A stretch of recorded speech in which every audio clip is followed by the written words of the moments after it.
Bienvenue dans Face à Face, une nouvelle émission que vous propose ATV Guyane. Ce soir, nous accueillons José Makébé. Bonsoir. Bonsoir, monsieur Farouk. Vous êtes tout jeune président de l'UDI et vous êtes jeune. Vous êtes un jeune loup de la politique. Pourquoi cet attrait de la politique? Juste une rectification. Je suis pas encore président de l'UDI. Je suis représentant de l'UDI en Guyane. Ah, vous n'êtes pas le président de l'UDI Guyane? Non, je suis pas le président de l'UDI Guyane et on n'a pas de président. Mais en tout cas, je fais office de président, si vous voulez, mais je suis le représentant de l'UDI en Guyane. Qu'est-ce qui se passe? Un manque de confiance parce que vous avez Monsieur Dubos. Non, absolument pas. Excusez-moi, Monsieur Dubos était l'ancien président de l'UDI Guyane. Monsieur Dubos a démissionné il y a presque un an maintenant. Oui. Et comment se fait-il qu'il n'y ait pas de nouveau président? Écoutez, vous voulez qu'on intervienne? Qu'est-ce qui se passe? Non.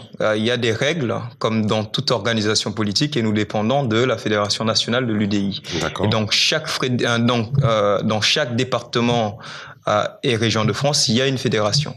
Et à la suite de la démission de Franck Dubos, il fallait, on a eu une présidence par intérim avec Paul Persdam. Et après, on avait un délai de 3 mois. Oui, 3 mois pour réorganiser les élections. Mais après, c'est posé la question des élections territoriales. Et pendant des élections comme ça, il n'est pas bon d'organiser des élections internes. Vous êtes combien à l'UDI? Nous sommes une quarantaine de personnes. D'accord. Membres à jour, 40. À jour de leur cotisation. D'accord. Et vous allez postuler pour être le futur président de l'UDI? Écoutez, c'est un personnage maintenant. Oui, je suis un personnage, mais c'est quelque chose que on réfléchit puisque ça va se faire courant du mois de juillet à août, les élections à la présidence de l'UDI. Donc d'ici là, on aura le temps de discuter entre nous de qui sera le futur président de l'UDI. Les déclinaisons des partis traditionnels en métropole, elles sont rares en Guyane. Vous avez choisi l'UDI. Pourquoi? Oui, parce que je crois en la République. Je l'ai assez dit pendant les dernières élections régionales. Et donc, je crois en la République et je pense que la Guyane est dans la République. Et dans ce cadre-là, j'agis au nom de l'UDI pour la Guyane et puis pour la France de manière générale. Vous avez officiellement appelé à voter Rodolphe Alexandre au second tour, oui. À l'issue du premier tour où vous avez été éliminé. Pourquoi pas Alain Tienlong? Parce que j'avais deux choix face à moi. Il y avait le président de région sortant et puis Monsieur Tienlong avec qui j'ai regardé comment sa campagne s'est passée, puis sa personnalité aussi. Écoutez, j'ai choisi Rodolphe Alexandre. Pour moi, il était le mieux apte à agir face aux responsabilités. Pour autant, je ne décrédibilise pas Monsieur Tienlong. Je respecte son travail et donc j'espère aussi qu'il fera un bon travail en opposition. Vous êtes à la fois donc représentant de l'UDI et qu'est-ce que vous faites à côté?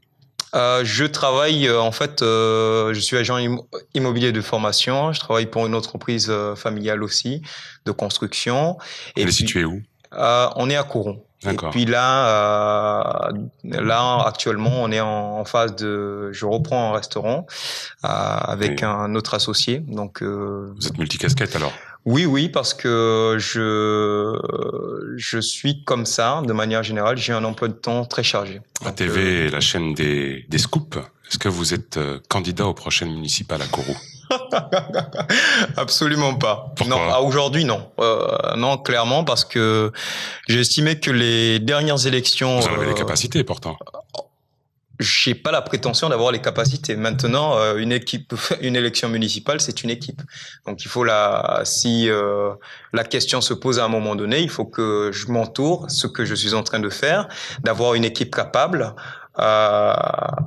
C'est quoi vos ambitions à vous alors, Monsieur José Makébé? Alors aujourd'hui, vraiment clairement, mes ambitions, c'est que la Guyane doit avancer. La Guyane doit avancer de manière générale. Le développement économique, j'ai assez parlé du désenclavement. C'est vraiment un sujet qui me tient à cœur. À titre personnel, moi, je suis très très content et je vous le dis en toute amitié et en toute franchise qu'un jeune s'engage politiquement. Mais on a l'impression, à vous écouter, que vous êtes beaucoup dans l'incantation. Je vous cite par exemple, il faut contraindre l'État à prendre ses responsabilités. C'est ce que vous avez déclaré à plusieurs reprises. D'accord? La question, c'est comment? Comment vous contraignez l'État?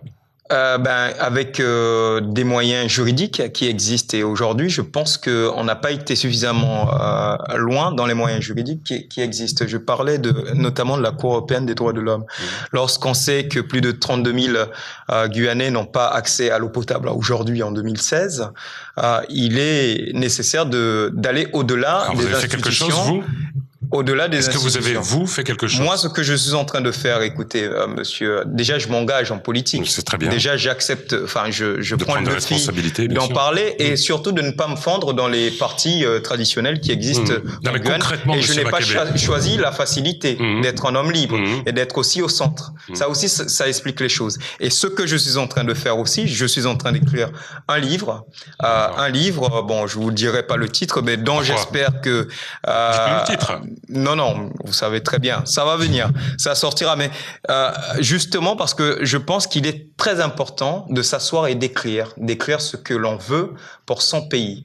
Et beaucoup d'hommes politiques, je le dis très sincèrement, il faut qu'ils structurent leur pensée politique et notamment en écrivant. Et je pense que c'est ce rapport. Un livre-programme. Voilà, un livre-programme où pour mieux connaître en tout cas ma vision pour le pays, mais surtout lorsqu'on parle avec des partenaires comme l'État, il faut avoir des écrits, il faut rédiger un rapport. On parle du développement, du désenclavement de la Guyane, mais quel projet cadre, quel document cadre que nous avons pour expliquer qu'est-ce qu'il faut à moyen terme, à long terme, et surtout les moyens juridiques. J'y reviens parce que c'est vraiment pas un souci d'argent, parce qu'à chaque fois, Jean-Christophe Lagarde, le président de l'UDI en métropole, va-t-il participer aux primaires? Alors nous le saurons le 20 mars parce que nous allons faire un congrès le 20 mars. Vous y participez au congrès? Oui, j'y participerai. Vous êtes invité? Oui, naturellement, puisque je suis le représentant de l'UDI d'un département, d'un département parmi les autres départements. Donc je représente la Guyane, en tout cas ce congrès, et il y aura plusieurs motions à voter, à savoir est-ce que l'UDI aura un candidat, ou participe aux primaires, et même là aussi, peut-être qu'il doit y avoir des conditions. Est-ce qu'on aura un candidat UDI dans les primaires? Donc, ça. Vous êtes proche de qui ici, localement? De quel homme politique?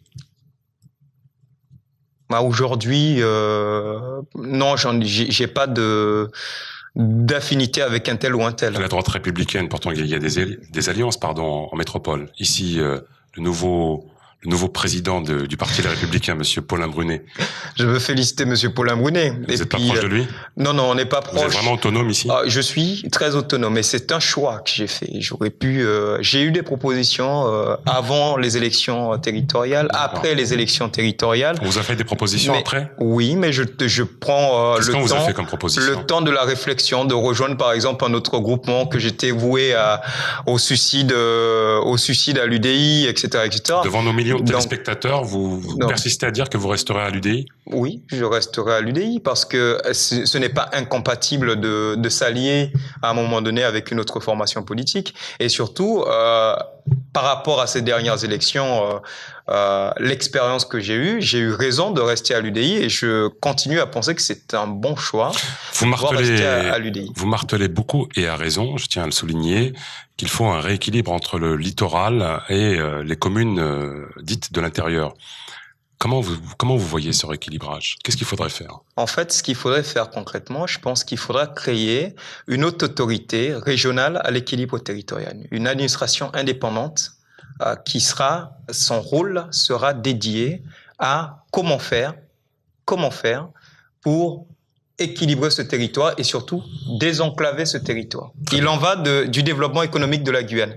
Sans désenclavement, il n'y a pas de développement économique. Ce sera le mot de la fin. Le format est court. Merci, Monsieur Makébé. Nous nous reverrons sur ce même plateau, je l'espère. Merci à tous d'avoir suivi cette émission. Les programmes continuent sur ATV. À bientôt. Je vous remercie.